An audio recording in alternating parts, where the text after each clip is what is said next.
A'udzu billahi minasyaitonir rajim.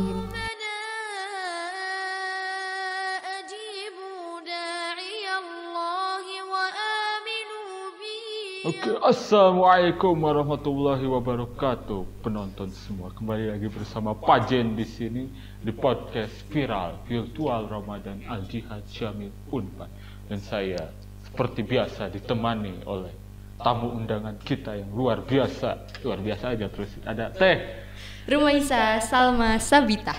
Oke, Teh Rumaisa ini dari fakultas apa?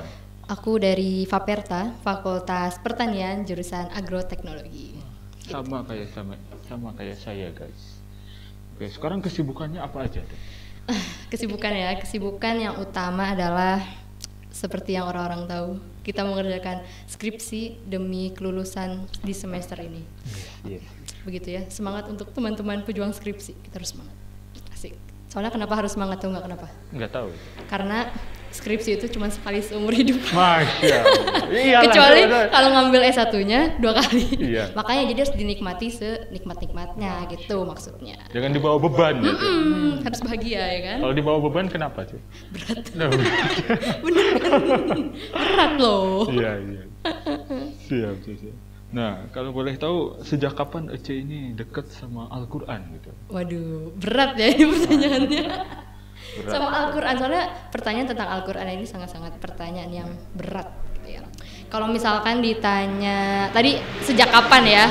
Sejak kapan dekat dengan Al-Quran, mungkin SD, mungkin seperti anak-anak kecil lainnya juga kali ya, sering sama orang tuanya ya kan diajak ini. Cuman lebih dekatnya lagi ketika kita sudah terpaksa ya, dalam kondisi terpaksa kita harus menjaga Al-Quran itu sendiri. Oh, terpaksa ya? Terpaksa tapi dalam kebaikan ya teman-teman. Iya, guys, seperti Ya perkataan kan? Ustadz. Masya Allah. Ustadz Basalama, Ustadz Khalid kan kadang-kadang ibadah itu harus dipaksakan dalam tanda kutip. Keren banget ya. Oh iya dong, saya kan Apa? enggak. Oke, pertanyaan berikutnya aja. Awalnya gimana? Kok bisa dekat sama Al-Quran? Awalnya gimana? Oke, awalnya gimana? Ini susah ya pertanyaan awalnya gimana gitu ya. Mungkin karena dari dulu sudah dididik untuk dekat sama Al-Quran ya, sama orang tua. Jadi memang sudah terbawa juga dari kecil. Karena orang tua itu nggak pernah memaksa untuk hal-hal akademik. Kita mau nilainya jelek. Waduh. Maksudnya yang nggak jelek-jelek banget ya. Iya, sama enggak. Maksudnya yang nggak terlalu bagus juga gitu. Sampai dulu waktu masuk pesantren aja. Udah ya, Umi lepas sana main yang banyak sama teman-teman, kenalan yang banyak sama teman-teman, bukan disuruh belajar gitu. Tapi ketika udah urusan sama Al-Quran, teman-teman, itu orang tua sangat keras ya. Sampai kita dulu aku sama adik-adik aku tuh takut sama Umi aku terutama. Karena ngajar Al-Quran itu memang ini banget. Karena kan emang ya mungkin salah satu cita-citanya juga ya, mau anaknya itu menjadi seorang penghafal Al-Quran gitu.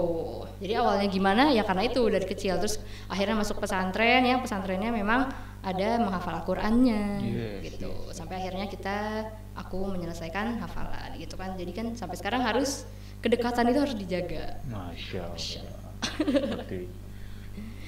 Seperti perkataan Kang Zaim, kalau kita sudah cinta kan harusnya, kalau misalnya kita mau mutusin kan harusnya ada bekasnya gitu. Masya Allah. Deep banget ya. Deep. Kalau Teteh sendiri ngapal Qurannya berapa lama?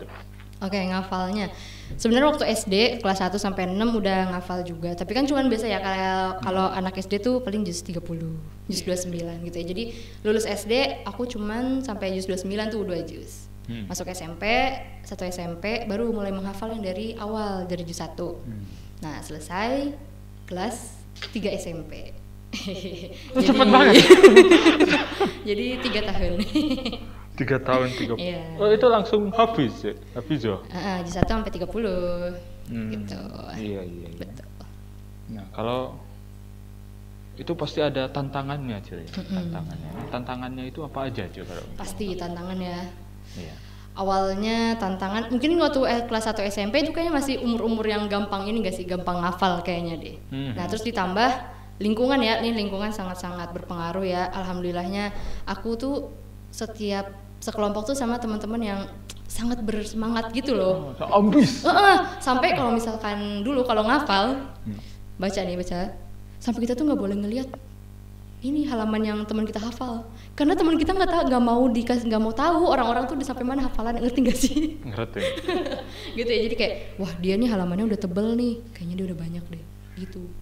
Makanya jadi kan aku jadi kayak aku juga harus bisa kan, kayak ya malu lah kalau misalkan aku sendiri yang terlambat gitu kan hafalannya gitu. Makanya di situ jadi harus semangat. Terus tantangannya biasalah, males, capek, ya pasti bosen ya enggak sih, bosen ya kan, apalagi di pesantren kayak cuman segitu, nggak boleh keluar ya kan. Ya udah jadi akhirnya itu tantangannya bosen, cuman sama capek sih lebih, belum ditambah ketika kita harus murojaah teman-teman. Iya nggak sih, murojaah tuh secapek itu. Biasanya murojaahnya di waktu apa tuh cuy? Ada dulu tuh biasanya di sekolah dulu, biasa pagi tuh buat ziyadah, buat hafalan baru, sore buat murojaah, setor murojaah gitu. Sore. Bisa sore-sore gitu. Nah kalau buat ada nggak tips seneng Quran buat pemula nih, buat pemula gitu deh. Tips seneng, coba kalau Fadlan gimana? Kalau saya sih seneng dengerin Quran. Oh dengerin. Ya. Bisa kalau misalkan dengerin ya cari kori-kori yang suaranya atau nadanya tuh yang disukain, ya kan? Kan kadang kori ada yang bacanya lama banget, ada yang sedang, ada yang cepet, ya kan? Gitu. Terus yang lainnya adalah kita harus mencari tahu kenapa kita harus senang sama Al-Quran. Widih. Kan kayak pahalanya, ya kan, balasan dari Allahnya, walaupun emang berat ya kan, ketika kita membaca pasti tantangannya banyak, malesnya, godaan setannya. Tapi karena itu makanya balasannya besar ya kan. Jadi harus ada strong why gitu. Cakep, betul. Strong why. Nih, terus kalau misalnya waktu yang bagus untuk Al-Quran, apakah itu membacanya atau menghafalnya, itu kira-kira ada waktu tersendiri enggak teh? Ada. Kapan? Nah, tapi ini sebenarnya beda-beda ya, tergantung orang. Cuman kalau ustazah aku dulu biasanya menyarankan itu ketika kita, terutama buat ngafal nih, tips buat ngafal itu biasanya di pagi-pagi, kayak jam sebelum subuh kan itu kan kayak masih udara juga masih enak ya, masih seger ya kan. Gitu, terus buat otak tuh bagus gitu. Cuman kalau aku sebenarnya nggak suka. Jangan terlalu jujur lah teh. Enggak sih, bukan nggak suka, emang nggak cocok aja. Aku lebih suka di waktu duha gitu. Duha tuh adem gitu kan, hawa-hawanya tuh suasananya tuh enak gitu. Sama malam biasanya sebelum tidur lebih suka, kan udah sepi juga ya orang-orang, udah pada tidur, kita sendiri gitu. Jadi murojaahnya di mimpi ya. Astagfirullahaladzim. Enggak juga. Enggak dong. Jangan. Tetaplah di mulut. Tuh. Terus gimana tuh teh? Kan pasti ada halangan, malas gitu. Terus cara istiqomahnya gimana tuh? Ini istiqomah tuh berat banget loh. Pertanyaannya. Sebenarnya istiqomah tuh cuma satu ya, ininya komitmen. Iya, komitmen kita. Misalkan, karena banyak misalkan yang nanya, "Ma gimana nih cara jaga hafalan?" gitu kan. Nah, kalau misalkan aku ya di murojaah itu ya. Orang-orang kalau ditanya gitu, gimana cara jaga hafalan? Ya di murojaah. Oke. Di murojaah. Nah, komitmen kita untuk murojaah itu kan yang susah. Iya enggak sih? Pasti.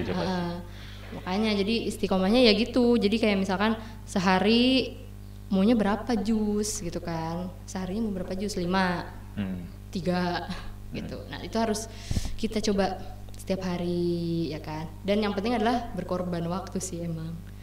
Soalnya kan kayak misalkan orang pagi mah masih ngantuk ya kan. Pagi masih ngantuk, terus duha aduh lagi kerja, lagi sekolah. Sore aduh lelah banget habis belajar. Malam aduh banyak tugas.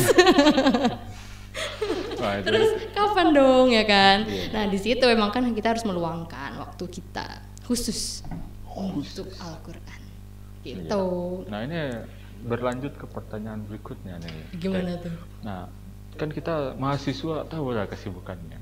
Apalagi yang sok sibuk kayak saya. Sibuk banget ya? Wah, saya sangat sibuk.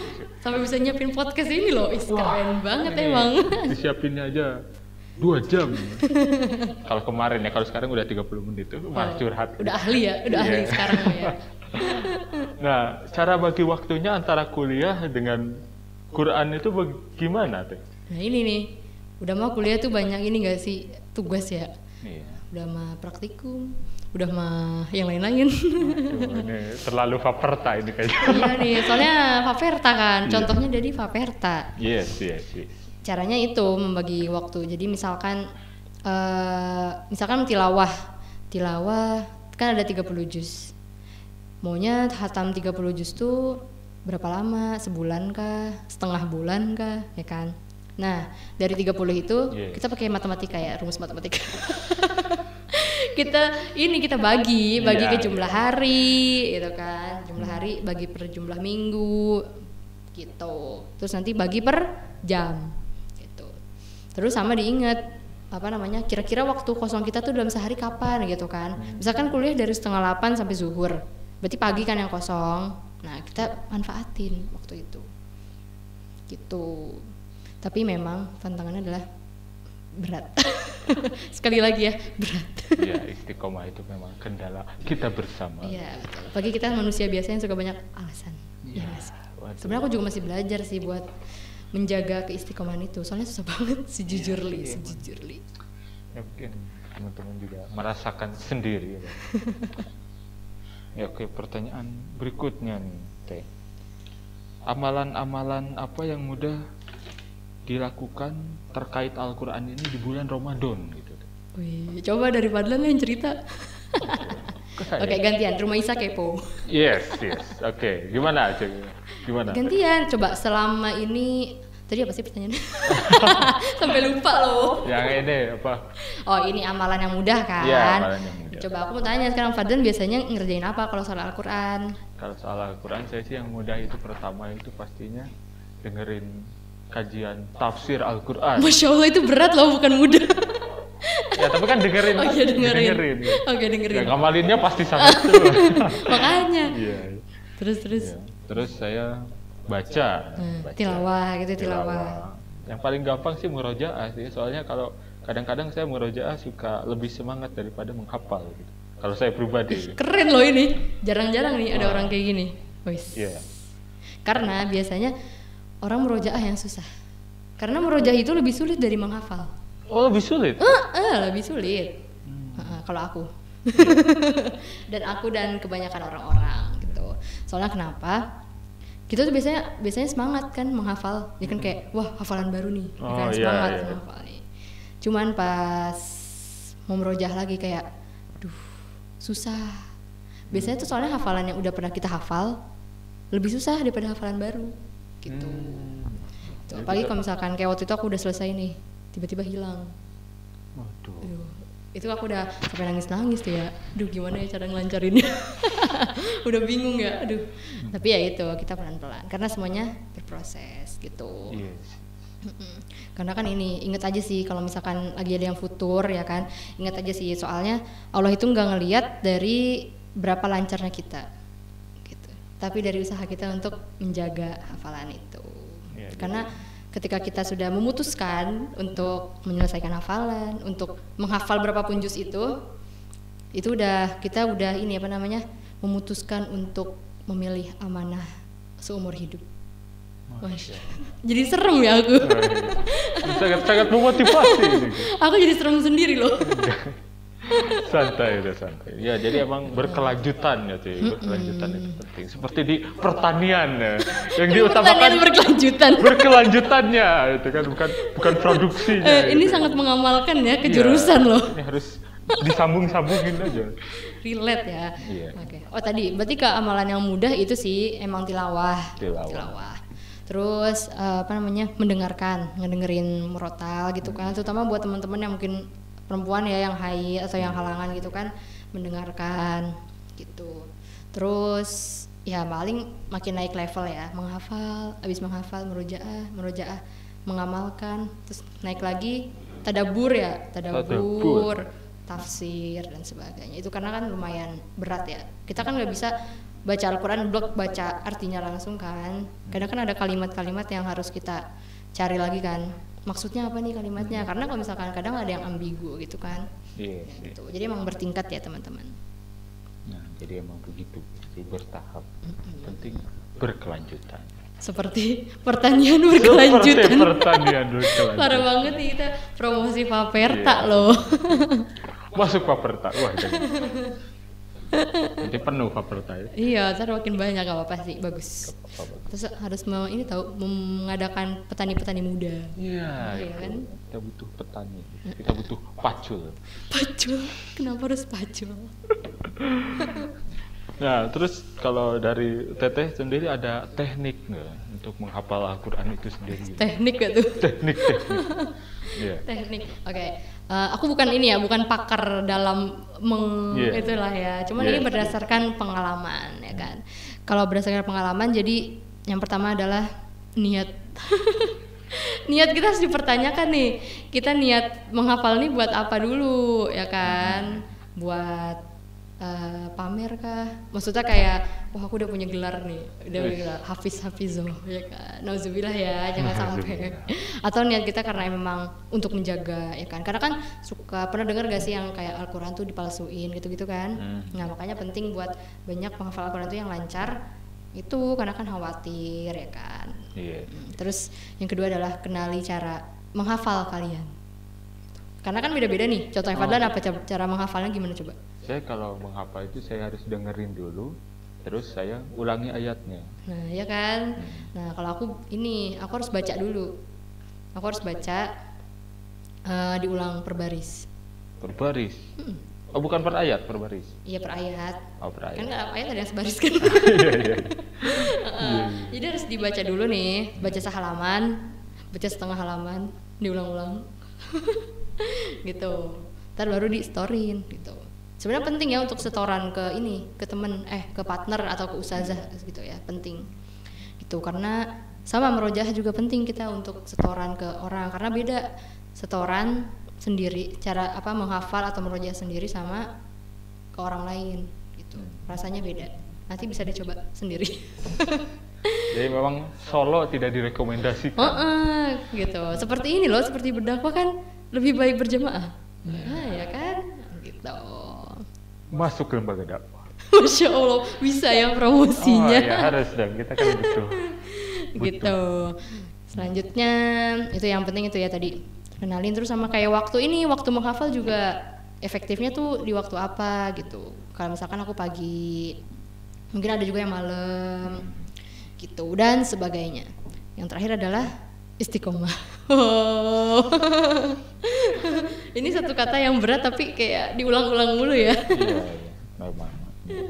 Kendala Gitu. kita bersama. Jadi tipsnya yang penting. Terus kalau untuk kedepannya aja mau ada apa lagi program tentang Al-Quran ini? Wih, program. Yang penting sih kalau aku ya pribadi yang masih aku jaga sampai sekarang adalah kalau pribadi mah pasti merojaah ya kan, itu yang utama. Kemudian yang kedua adalah kita coba mengamalkan apa yang kita sudah pelajari, mengajarkan lagi kan. Makanya ada satu program yang nggak pernah aku tinggalkan, itu mengajar tahsin ya kan. Karena itu salah satu, karena aku ngajar jadi kan aku harus belajar dulu nih, dan aku harus semangat lagi nih buat nyari tahu. Kalau misalkan ada peserta yang nanya ke aku terus aku nggak tahu kan gimana ya. Ya kan, jadi aku harus belajar lagi loh ke senior yang lebih tinggi lagi gitu. Tuh, terus strong why-nya lagi kenapa aku harus menjaga si mengajar tahsin ini, tebak apa? Apa ya? Nggak tahu ya. Nggak tahu saya. Oke. Jadi kenapa tetap ini, karena kan aku perempuan ya kan, aku perempuan. Dan aku juga mengajar akhwat-akhwat lainnya yang pastinya calon-calon ibu gitu. Jadi aku ingin membantu sedemikian tenaga aku, maksudnya waktu aku dan sebagainya, sebisa mungkin aku membantu teman-teman akhwat yang mau belajar tahsin gitu. Karena kan pasti teman-teman akhwat pada calon ibu nanti ingin mengajarkan anak-anaknya Al-Quran juga. Jadi biar generasi ke depan pun membaca Al-Qur'annya pun nggak terbata-bata gitu. Itu sangat-sangat menjadi harapan ke depannya. Gitu. Satu lagi adalah asik. Ini bulan Ramadan aja sih. Jadi aku sedang ini ya. Ada ini loh. Aku mengadakan bagi-bagi voucher kalau misalkan selama Ramadan rencananya setiap 10 hari. Itu bisa aku kasih kuis. Nah, itu kuisnya bisa tentang Al-Qur'an. Baru sekali sih sebenarnya. Tapi aku harap itu berlanjut ya sampai nanti 30 Ramadan. Amin. Semoga ada rezekinya ya. Amin. Gitu, teman-teman. Gitu. Oke, mungkin terakhir nih. Aduh. Berat loh ini. Boleh dicoba baca surat. Malu loh sebenarnya aku. Iya. Surat apa sih emang? Yang mudah aja atau surat kesukaan Teteh aja. Widih, surat kesukaan apa ya? Boleh baca gak? Boleh lihat gak? Bisi ya kan, salah. Iya. Coba ya kita lihat. Coba ada request aja deh request. Apa ya? Surat apa ya guys? Oke, kita tanya sutradara aja, kita tanya sutradara. Surat apa?